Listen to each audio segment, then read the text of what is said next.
अस्सलाम वालेकुम friends, welcome back to इंसुरेक्शन। आज हम जिस वीडियो पे रिएक्ट करने वाले हैं उसका टाइटल है Pakistan versus India military power.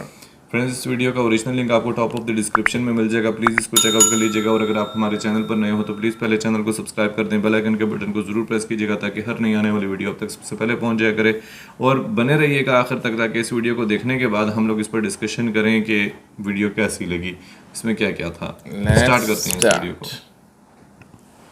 क्या हो अगर आज भारत पाकिस्तान वॉर हो जाए? अल्लाह न करे। ये सवाल सुनकर आपके दिमाग में सबसे पहली बात तो यही आएगी कि भारत जीत जाएगा। लेकिन क्या आपको ये सच मालूम है कि अगर भारत पाक के बीच जंग शुरू हो गई तो एक हफ्ते में 2 करोड़ 10 लाख लोग मारे जा सकते हैं। आधे से ज्यादा उसी वक्त बम की तपिश से जल जाएंगे और जो बचेंगे वो कुछ दिनों में रेडिएशन से मारे जाएंगे। इसके बाद भी अगर कुछ लोग बच गए तो वो भूखमरी के शिकार हो जाएंगे। जी हाँ, क्या इस वॉर का इतना भयानक परिणाम कभी सोचा था आपने? क्या लगता है आपको इस वॉर के रिजल्ट को देखने के लिए आप और हम बचे रहेंगे? दोनों एटमी पावर है भाई, सवाल जहन में आया है तो इसके जवाब को भी आज डिटेल में जान ही लिया जाए। तो चलिए शुरू करते हैं हमारा आज का बहुत ही इंटरेस्टिंग वीडियो। पूरी दुनिया में तनाव का माहौल है। रूस यूक्रेन में युद्ध ऑलरेडी चल रहा है। चीन ताइवान के बीच भी सिचुएशन अच्छे नहीं है। अमेरिका अपने वर्चस्व के लिए चीन और रूस जैसे कई देशों पर टकटकी लगाए हुए बैठा है। खाड़ी देशों में सिचुएशन जो है ना, ये टेंशन वाली पूरा नहीं कर पाएगा। देखिए, और इधर भारत पाकिस्तान के झगड़े तो जग जाहिर है। वहीं हाल ही में भारत के विदेश मंत्री एस जयशंकर ने बिलावल भुट्टो को जो करारा जवाब दिया है ना, उसके बाद तो पाकिस्तान में खलबली सी मच गई है। जयशंकर ने कहा कि पाकिस्तान को अब धारा 370 भूल जानी चाहिए। It's a talk of history. ये बात पुरानी हो गई है और अब भारत पाकिस्तान के साथ सिर्फ पीओके पर ही बात करेगा। बात भी क्या करेगा? ये कहेगा कि भैया कब खाली कर रहे हो भारत का पीओके। भारत ने कहकर पाकिस्तान की दुखती रग पर हाथ रख दिया है। ऐसे में बौखलाया पाकिस्तान कब क्या एक्शन ले कुछ कहा नहीं जा सकता। ऊपर से अब इमरान खान के अरेस्ट के बाद पाकिस्तान के हालात बेहद ख़राब हैं। ऐसी स्थिति में जब वहाँ की आर्मी की क्रेडिबिलिटी, विश्वसनीयता पर सवाल उठ गया है तो पाकिस्तान की आर्मी भी कुछ ऊपर नीचे वाली हरकत न कर दे, ये दिखाने के लिए कि हम काम कर रहे हैं पाकिस्तान के लिए, कहीं वो भारतीय फौज पर हमला न कर दे। और उसका फिर रिटालिएशन जब होगा तो पाकिस्तान ने भी नहीं सोचा होगा, पाकिस्तानी आर्मी ने भी नहीं सोचा होगा उसका क्या होगा। मसला यही होता है कि जंग में सभी जानते हैं कि आज की डेट में भारत और पाकिस्तान दोनों ही देश परमाणु संपन्न स्टार्ट हो जाए। दोनों देशों के पास न्यूक्लियर पावर है। तो क्या अगर कभी भी भारत पाकिस्तान के बीच युद्ध जैसी स्थिति बनी तो परमाणु हमले होंगे? पहला सवाल, अगर होंगे तो इनका परिणाम भी भुगतने के लिए हमें तैयार रहना पड़ेगा। वैसे आपको ये भी जान लेना चाहिए कि भारत की नीति पहले परमाणु हमला ना करने की है। ऐसे में ये तो तय है कि अगर युद्ध में परमाणु हथियारों का इस्तेमाल होता है तो शुरुआत पाकिस्तान की ओर से ही होगी। और डर है कि इसका निशाना भारत के दिल्ली, मुंबई जैसे बड़े शहर हो सकते हैं, या फिर चंडीगढ़, मेरठ, आगरा जैसे कोई मिलिट्री इंपॉर्टेंस वाले शहर। कि आखिर इन दोनों देशों की ताकत कितनी है, किसके पास कितने परमाणु हथियार है, कितनी फौज है। साल 2021 में न्यूक्लियर बॉम्ब्स पर नजर रखने वाली संस्था federation of American scientist FAS की लिस्ट में दावा किया गया है कि भारत के पास पाकिस्तान से 5 परमाणु बम कम है। पाकिस्तान के पास 165 परमाणु बम हैं जबकि भारत के पास 160। ऐसे में क्या पाकिस्तान भारत से ज्यादा ताकतवर है? तो जवाब है बिल्कुल भी नहीं। दरअसल भारत के पास भले ही परमाणु हथियारों की गिनती पाकिस्तान से जरा कम है, लेकिन भारत अपने परमाणु हथियारों को पाकिस्तान के कंपैरिजन में ज्यादा बेहतर तरीके से लॉन्च कर सकता है। भारत जमीन से, आकाश से और पानी से, तीनों जगह से परमाणु हथियारों को लॉन्च करने की एबिलिटी रखता है। न्यूक्लियर ट्रायड है भारत के पास। भारत के पास पाकिस्तान की तुलना में ज्यादा और बेहतर मिसाइलें हैं जो परमाणु बम को आसानी से एक जगह से दूसरी जगह ले जा सकती है। पाकिस्तान के पास जहां 60 से 320 किलोमीटर मारक क्षमता वाली कम दूरी की मिसाइलें हैं, तो मध्यम दूरी की मिसाइलों की क्षमता महज 900 से 2700 किलोमीटर की है। यानी पाकिस्तान अपने मिसाइल से दिल्ली से लेकर कोलकाता और पुणे तक को निशाना बना सकता है। वहीं जमीन से जमीन पर मार करने वाली भारत के पास पहली मिसाइल है पृथ्वी। ये एक बैलिस्टिक मिसाइल है जिसकी क्षमता 350 किलोमीटर तक है। दूसरी मिसाइल है अग्नि 1 जिसकी मारक क्षमता 700 किलोमीटर है। यह मिसाइल लगभग पूरे पाकिस्तान को कवर कर सकती है। तीसरी मिसाइल है अग्नि 2 जिसकी मारक क्षमता 2000 किलोमीटर है। अब आप देखिए भारत आसमान से भी कैसे दुश्मनों के छक्के छुड़ा सकता है। इसके लिए भारत ने सुखोई 30, मिराज 2000 और जैगवार फाइटर जेट्स को अपडेट कर लिया है। वहीं अब तो राफेल भी भारत के पास है। ज़मीन और आकाश के बाद पानी की बात करें तो भारत के पास एक न्यूक्लियर सबमरीन INS अरिहंत है। INS अरिहंत 700 किलोमीटर रेंज वाली K-15 बैलिस्टिक मिसाइलों से लैस है, जबकि पाकिस्तान के पास तो अभी भी एक भी सबमरीन नहीं है। यानी भारत बैठे बैठे पाकिस्तान का नामो निशान दुनिया के मैप से मिटा सकता है। मैं आपको बता दूं कि भारत के पास 2 ऐसे रक्षा कवच हैं जो परमाणु बमों को भारत की ज़मीन पर गिरने से पहले ही हवा में मार देंगे। तो ऐसे में भारत के लिए पाकिस्तान से घबराने जैसी कोई बात नहीं है। और अब जब परमाणु हथियारों की बात हो ही रही है तो ये भी जान लेते हैं कि अगर जंग में दोनों देश अपने सिर्फ आधे परमाणु बम का ही बटन दबा दें तो हिंदुस्तान और पाकिस्तान में तो एक झटके में ही 2 करोड़ 10 लाख लोग मारे जाएंगे और इसका असर आधी दुनिया को भी झेलना पड़ेगा। परमाणु हमले में आग की वजह से 0.79 किलोमीटर तक सब कुछ जलकर खाक हो जाएगा। एयर ब्लास्ट 1 के बाद 3.21 किलोमीटर तक झटके महसूस किए जाएंगे। 10.5 किलोमीटर तक उसका रेडिएशन भी फैलेगा। इसके प्रभाव में 50 से 90% लोग आएंगे। वहीं एयर ब्लास्ट 2 में 14.2 किलोमीटर 14.2 किलोमीटर तक इमारतें ज़मीन दोस्त हो जाएंगी। 47.9 किलोमीटर तक थर्मल रेडिएशन का असर दिखेगा।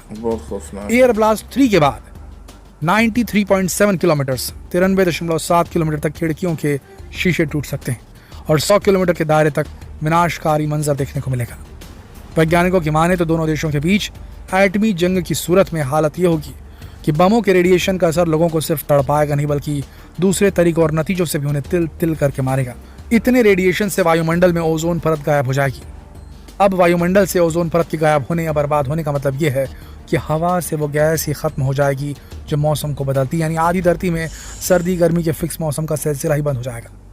ऐसे में बहुत मुमकिन है कि इस जंग के बाद पृथ्वी के कुछ हिस्सों के हालात वैसे हो जाएं जैसे हिमयुग में हुआ करते थे, क्योंकि एक स्टडी में कहा गया है कि युद्ध में परमाणु हथियारों के इस्तेमाल की वजह से 16 से 36 टन के बीच ब्लैक कार्बन एटमॉस्फेयर में घुल जाएगा और सूरज से आने वाले रेडिएशंस ब्लॉक हो जाएंगी। इसकी वजह से सूरज से पृथ्वी को मिलने वाली रोशनी में 25 से 30% की कमी आ जाएगी और अगर सूरज की रोशनी कम हुई तो इसका सीधा असर पृथ्वी के टेम्परेचर पर पड़ेगा। सूर्य की रोशनी में कमी और आग से निकलने वाले धुएं की वजह से टेम्परेचर 30% तक गिर जाएगा और हो सकता है कि दुनिया के एक बड़े इलाके से पेड़ पौधों और वनस्पतियों का नामो निशान तक मिट जाए और सिर्फ इसी वजह से लगभग 2 अरब लोग भूख से मारे जा सकते हैं। वहीं दोनों देशों की सैन्य ताकत की तुलना करने पर पता चलता है कि भारत के आगे पाकिस्तान कहीं नहीं टिकता है। भारत आज करीब 1 अरब 38 करोड़ से अधिक की आबादी वाला विशाल देश है। वहीं पाकिस्तान की आबादी करीबन 24 करोड़ 29 लाख के करीब है, जो देश की खराब अर्थव्यवस्था का मार झेल रही है। एयरफोर्स, नौसेना, टैंक, फाइटर जेट से लेकर आधुनिक हथियारों की तुलना में पाकिस्तान काफ़ी पीछे है। IA की साल 2023 की एक रिपोर्ट के मुताबिक भारत की एक्टिव फोर्स जहां 14,50,000 है तो पाक के पास एक्टिव फोर्स 6,54,000 है। इनके रिजर्व और पैरा मिलिट्री फोर्सेस का भी यही हाल है, यानी भारत के सामने इनकी फोर्सेस आधी से भी कम है। एयरक्राफ्ट की बात करें तो भारत के पास टोटल 2,210 एयरक्राफ्ट है, जिसमें कई हाईटेक फाइटर जेट्स भी शामिल हैं, जैसे 200 सुखोई 30, 100 से ज़्यादा MiG-21। वहीं पाकिस्तान के पास टोटल 1413 एयरक्राफ्ट है, जिसमें से इनके पास कुछ A-16 है जो कि अपडेटेड भी नहीं है। वहीं इनके पास कुछ चाइनीज़ फाइटर जेट्स JF-17 और F-7 है। टैंकों की बात करें तो भारत के पास टोटल 4,614 टैंक है, जबकि पाकिस्तान के पास 3,742 टैंक है। पता नहीं पाकिस्तान के इन टैंकों में ऑयल है भी या नहीं। वहीं दूसरे मिलिट्री व्हीकल्स की बात करें तो भारत के पास 1,08,82 व्हीकल्स हैं मिलिट्री वाले, तो पाकिस्तान के पास महज 77,771 ही मिलिट्री व्हीकल्स हैं। पता नहीं कि ये भी सही कंडीशन में है भी कि नहीं। वहीं भारत के पास जहां 18 सबमरीन्स हैं तो वहीं पाकिस्तान के पास फिलहाल 9 ही हैं। तो अब आप ही समझ लीजिए कि अगर ये वॉर हुई तो किसका पलड़ा ज़्यादा भारी रहेगा। लेकिन इतना ज़रूर है कि ये वॉर जो है या तो एकदम ब्रिंक पे है अपनी, या तो होगी ही नहीं कभी, क्योंकि अभी जिस प्रकार से भारत सरकार, भारत की खुफिया एजेंसीज और आर्मी मिलकर एक जॉइंट ऑपरेशन चला रहे हैं जम्मू कश्मीर में आतंकवाद के सफाए का, जिस प्रकार से उन्होंने लगातार कमर तोड़ दी आतंकवाद की और पाकिस्तान प्रायोजित टेररिज्म की, तो उसे देखते हुए ऐसा लगता है कि हो सकता है कि आखिरी दौर में पहुंचते पहुंचते अगर आतंकियों का बहुत ज़्यादा प्रेशर हुआ तो हो सकता है भारत पाकिस्तान युद्ध हो, अन्यथा युद्ध होने के अभी अंदेशे तो नज़र नहीं आ रहे। लेकिन जिस प्रकार से जल रहा है आज की तारीख में पाकिस्तान, इमरान खान की गिरफ्तारी के बाद, तो कुछ भी हम कह नहीं सकते कि आगे क्या होगा। हो सकता है कि एक फुल ब्लोन वॉर छिड़ जाए भारत और पाकिस्तान के बीच में, या तो फिर दोनों के बीच शांति भी हो सकती है। आपको क्या लगता है क्या होने वाला आने वाले समय में? नीचे कमेंट सेक्शन में लिखकर जरूर बताएं और जितना हो सके इस वीडियो को शेयर करें फेसबुक पर, व्हाट्सएप पर, यूट्यूब पर। कल फिर मिलते हैं एक और दिलचस्प वीडियो में। तब तक के लिए आप सबका इस वीडियो के अंत तक बने रहने के लिए दिल से धन्यवाद। आज कासिम ने बताया इस वीडियो के बारे में आपको ज़्यादा डिटेल से, क्या जो कुछ भी बताना। यार मैं तो कहता हूँ कि जंग देख ना हो तो यही तो हमारी जो है ना ख्वाहिश है, खुशी यही है कि जंग तो कभी भी ना हो। ना जंग हुई तो बचेगा एक भी नहीं, क्योंकि दोनों माशाल्लाह से एटमी पावर है। और हाँ, एक दो तो ये दोनों तो बचेंगे नहीं, आधी दुनिया को वैसे ही इन्होंने तबाह कर देना है। क्यों, इफेक्ट तो सारी दुनिया होनी है पूरी दुनिया इसलिए भी होगी कि अगर देखो पाकिस्तान और इंडिया दोनों में अगर एटमी मिसाइल गिरते हैं, ठीक है, तो उसका असर जो है, जैसे कि ये इधर खेती होती है, इधर सारा कुछ होता है जो दुनिया में भी सप्लाई होता है, जैसे वीट हो गई, चावल हो गया, ये सारी चीज़ें हो गई, वो भी अच्छा खासा नुकसान हो जाएगा। बाकी फिर जिधर भी अगर एटमी वो गिरता है, मिसाइल गिरता है, तो वो काफ़ी एरिया कवर करता है। ऐसा तो नहीं है कि उसका असर सिर्फ उसी ज़मीन पर होगा, तो आधी दुनिया तकरीबन इससे इफेक्ट हो जाएगी। बिल्कुल इफेक्ट और उसकी वजह से, जैसे इन्होंने कहा कि भूखमरी आएगी, तो वो भी ऐसा ही होगा। और नहीं ख्याल ऐसा कभी भी इन्फ्लेशन रेट बहुत ज़्यादा बढ़ जाएगा। एटमी अगर लड़ाई कभी भी होती है ना, इसका मतलब है कि दुनिया ख़त्म है।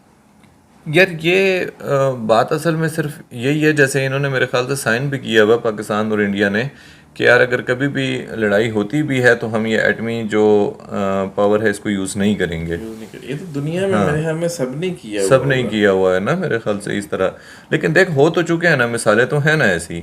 जापान के ऊपर अमेरिका ने किया है, तो वो जो हम आज भी फुटेजेस देखते हैं या जो चीज़ें देखते हैं वो बहुत भयानक थी। तो आने वाली नस्लें भी जो हैं उनकी वो उस चीज़ से इफ़ेक्ट होती हैं, जो जिधर एटमी गिरा होता है, मिसाइल गिरा होता है, हमला हुआ होता है। तो बहुत ही ज़्यादा ये वीडियो को देख के बंदे को डर सा लग रहा होता है कि कभी ऐसा हो ही ना। और इन्होंने एक लास्ट में भी बात की कि वैसे तो इसके चांसेस बहुत ही कम हैं कि पाकिस्तान और इंडिया के दरमियान वॉर हो। मुझे भी ऐसा लगता है कि आने वाले वक्तों में पाकिस्तान और इंडिया जो है इस चीज़ पर लाजमी सोचेंगे और बैठ जाएंगे कि जो भी हमारे मामलात हैं वो हम बातों से सुलझाएं, और उसके बाद कुछ ना कुछ तो ऐसा करें कि यार अपनी आवाम के लिए करें, उनके लिए। जैसे अब इंडिया में देखो प्रोग्रेस बहुत ज़्यादा अच्छी है, इंडिया ख़ुद भी ये चीज़ अफोर्ड नहीं कर सकता कि वॉर हो। हम तो वो, हमारा तो अभी फ़िलहाल वो कंडीशन है वो जो कहते हैं कि हम तो डूबे हैं सनम, तुमको भी ले डूबेंगे। अगर वॉर होती है, हाँ हम तो, अगर वॉर होती है तो पाकिस्तान की मिलिट्री तो यही सोचेगी, पाकिस्तान भी यही सोचेगा कि हम तो अभी हमारे पास इकोनॉमिक वो कंडीशन उस तरह की है ही नहीं। लेकिन आप लोगों की तो प्रोग्रेस बहुत अच्छी हो रही है। तो जब भी कोई भी कंट्री अगर वॉर में जाता है तो वो तकरीबन 40 साल पीछे चला जाता है उसको। और वैसे भी जब वॉर में आप एंटर होते हो तो वो तो अपनी मर्जी से होते हो, लेकिन आप निकल नहीं सकते हो अपनी मर्जी से, क्योंकि काफ़ी ज़्यादा जो बाकी कंट्रीज होती हैं उनका इंटरेस्ट भी बीच में होता है और वो आपको निकलने नहीं देते। क्योंकि इधर हमें दिखने को कुछ दिख रहा नहीं होता, लेकिन इधर दुनिया भर की एजेंसीज जो होती हैं वो कान लगाए बैठी होती हैं। जैसे एक वक्त में तुझे याद है कि इस्लामाबाद में काफ़ी ज़्यादा इस चीज़ का चर्चा हुई थी कि यार ब्लैक वाटर्स जो हैं वो एक्टिव हैं, या जिस तरह यार हर एक एजेंसी जो होती है वो आपके कंट्रीज़ में जो अपना अपना मफाद रखती हैं वो एक्टिव होती हैं, वो देख रही होती हैं कि क्या हो रहा है। तो इसलिए दोनों कंट्रीज़ को जो है ये सूट नहीं करता कि वो इस तरीके किसी भी वॉर में जाएं।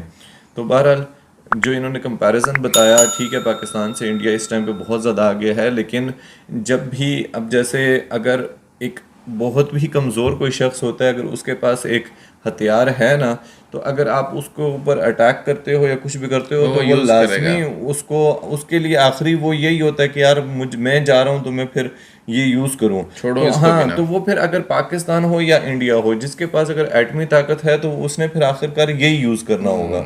तो वो इसलिए उम्मीद भी यही करनी चाहिए और इन दोनों कंट्रीज़ को ये सोच समझ कर कदम उठाना चाहिए कि यार हम वॉर की तरफ कभी भी ना जाएं। तो फ्रेंड्स, आप लोग क्या सोचते हैं इस बारे में ज़रूर कमेंट बॉक्स में बताइएगा, और अगर आप लोगों को वीडियो पसंद आई हो तो प्लीज़ वीडियो को लाइक कर दें, चैनल को सब्सक्राइब कर दें, बेल आइकन के बटन ज़रूर प्रेस कीजिए ताकि हर नए आने वाली वीडियो आपको सबसे पहले मिले। मिलते हैं आपसे नेक्स्ट वीडियो में। Take care.